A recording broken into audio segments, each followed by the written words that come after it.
Hello everyone, it's Friday, November 14th, 2008. This is WFTL Bytes, your occasional daily FOSS and Linux news show with your host, me, Marcel Gagne. It's bad out there, things are really bad, the economy is in the tankers, I tell you, things are just going the proverbial hell in a handbasket. News out of the European Union is that all the countries of the European Union are officially in recession as of now.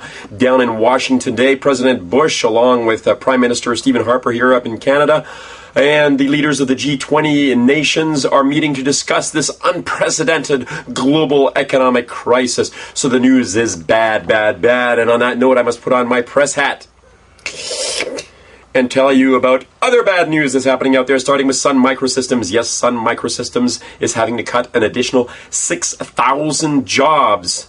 News from the Globe and Mail reports today. That's 18% of its global workforce. Apparently, no one is buying those high-end, expensive servers that Sun Microsystems likes to sell, specifically to financial institutions.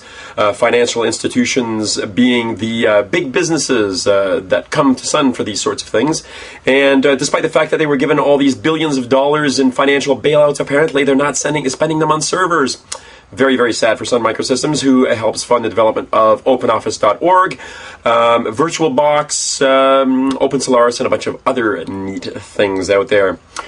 Linux Insider, I have to tell you this story because it's got one of those clickable titles. You ready for this? Is proprietary software to blame for all the world's ills?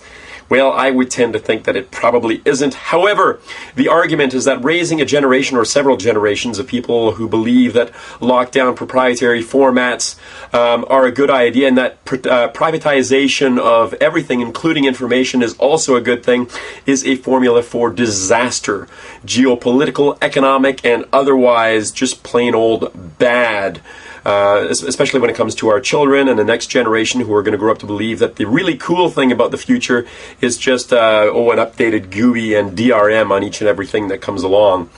The arguments are interesting. It's worth checking out. It's also worth checking out the sister story, if you will, also from Insider, which is that with all the belt-tightening and bad economic news, that this may actually be a very good time for open source software. And the argument goes like this.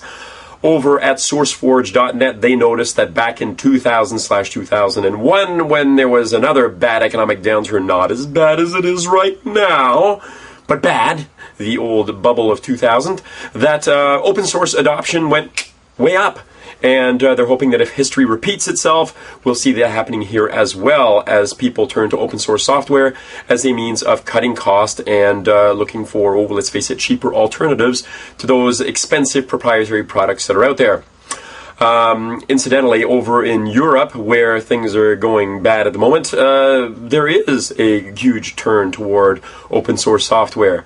And it has to do with the dollars and cents, so we'll see how that goes as far as the future unfolding. Over at CNET, Matt Assay was in a discussion with a whole bunch of CTOs talking about, open source software.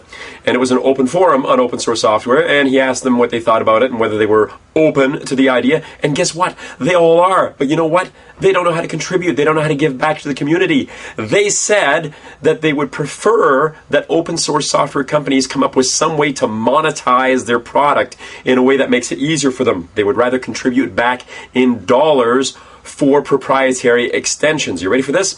This is what they're saying.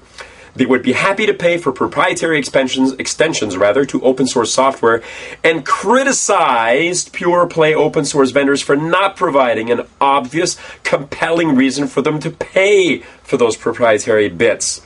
So if you are an open source company, come up with some ways to, charge them for extra bits and pieces, because apparently that's what those CTOs are looking for. They're trying to come up with a way to give you money, but you have to give them an excuse.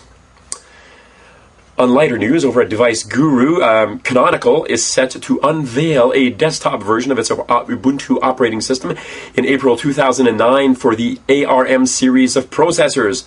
Those are those nifty low-power processors for devices that aren't necessarily fast boot, but always on. Good stuff. And before I leave it for the day, the Globe and Mail has another story which you should know about. It has to do with copyright call to arms. In fact, that's what it's called, a copyright call to arms. Remember when I talked about fighting evil? Well, this is one of those evils.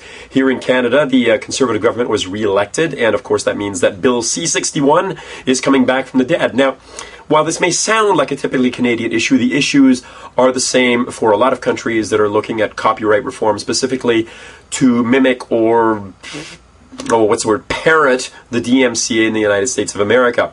It talks about privacy, piracy, the rights of consumers, and the rights, of course, to do with your documents and with your information. And that includes music, that includes videos, that includes all those things that come in a digital format to do with as you will after you've paid for that stuff. It's an interesting read, and it's something that you should check out. It's also a good thing to check out because there are links on how to contact your elected officials and tell them what you will think about these issues and how they could conceivably rewrite a copyright bill in such a way that takes the rights of the consumers into consideration. Anyway, on that note, it's the weekend. I'm going to wish you a good one. Remember to visit WFTL Bytes every day. Leave comments, talk, chat. Just come back. I'm done. I'll talk to you later. Bye. Bye.